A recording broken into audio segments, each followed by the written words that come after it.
flood warning for North Carolina.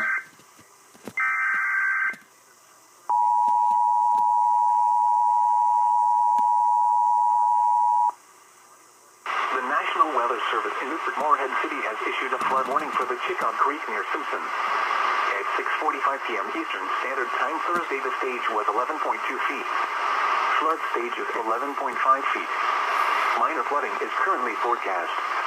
The creek is currently rising to flood stage and minor flooding is expected to begin shortly. Yeah, Forecast, no duh. Minor flooding expected.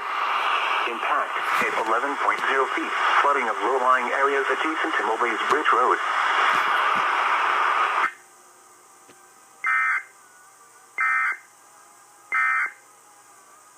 Nice one, WXR.